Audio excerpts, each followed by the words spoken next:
Hi, everybody. Welcome back to the Read Along Room and Happy New Year. We have officially arrived in 2026, and I'm so glad you're here with me. On today's read, we do have a special read that we're going to talk about. It is actually a very important topic in our current climate within this country. And so I think that this book will be really great parents for children if they are asking questions and they want to know more.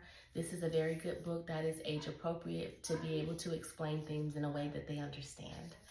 So again, welcome back to the Read Along Room with Miss Shanice, and let's get started. So today's read is Until Someone Listens, a story about borders, families, and one girl's mission. It is written by Estela Juarez with Lisetta Norman and is illustrated by Teresa Martinez. Let's get started. Until Someone Listens. My family used to live together in a house full of love. The yummy smell of my mom's flautas would bring us all to the kitchen. The palm trees outside leaned toward our home like they wanted to come inside and belong.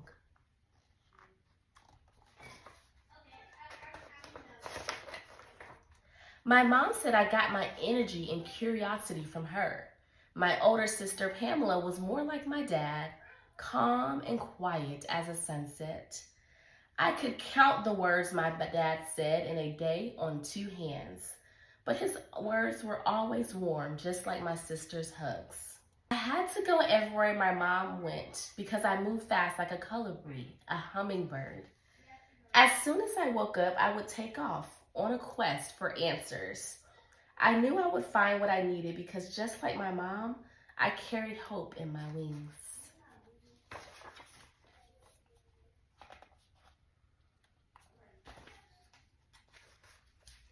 My mother carried hope in her when she left Mexico when she was born, to come to the other side of the river and search for a better future.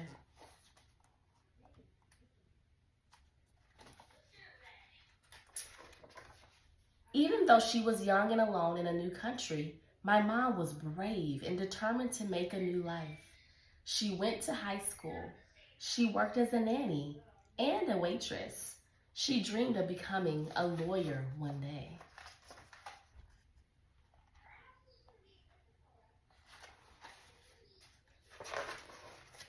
My mom fell in love with someone who fought for the country she is now or was now a part of.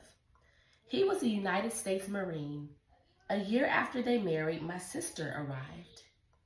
I was born 8 years later, like a curious little colibri. I would go, go, go, and sometimes as a family we would fly together.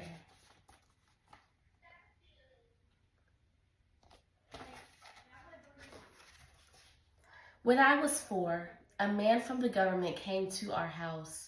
He said my mom had to go back to the other side of the river because she wasn't born in this country. From then on, I never left her side. I was scared to know a world without her in it. Who would be there to kiss me before I went to sleep?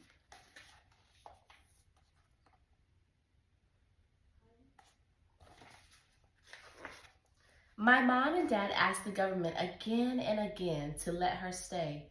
She did everything they asked her to, but nothing changed. Even though no one would listen to them, my parents kept trying. Years passed. A president came and it got worse. No one could give us an answer.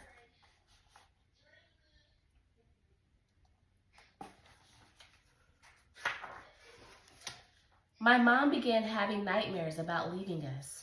She ran through the streets of our neighborhood trying to think of other ways to stay.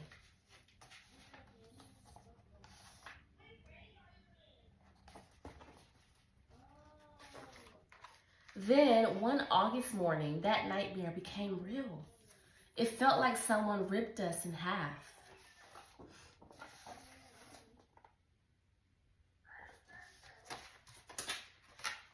My mom didn't do anything wrong.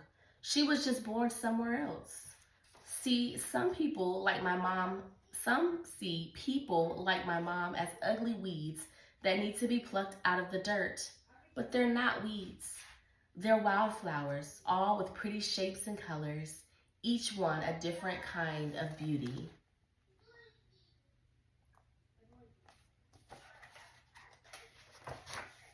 Waking up in a house without my mom that first day was the hardest of all.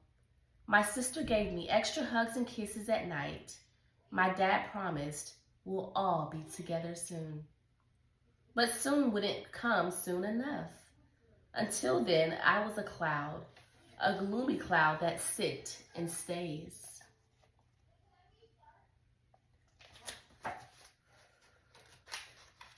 When I walked by our kitchen, it was quiet.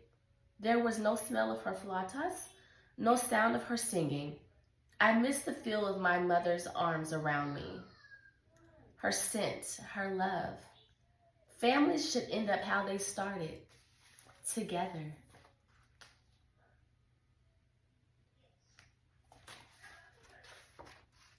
We were one family in two countries, but still together in our hearts.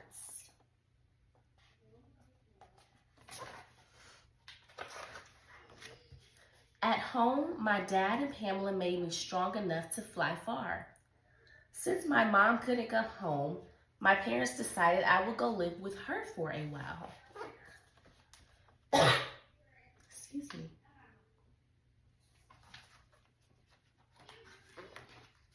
Even though my heart broke a second time, when I said goodbye to my dad and sister, I was excited to see my mom again.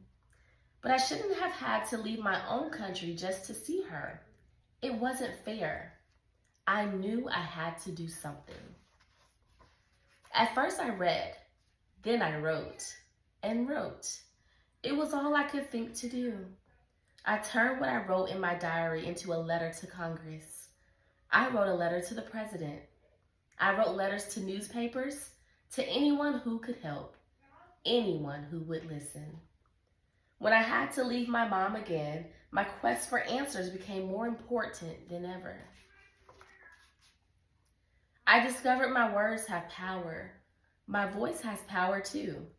And I won't stop using my voice until someone listens, until my family is together again.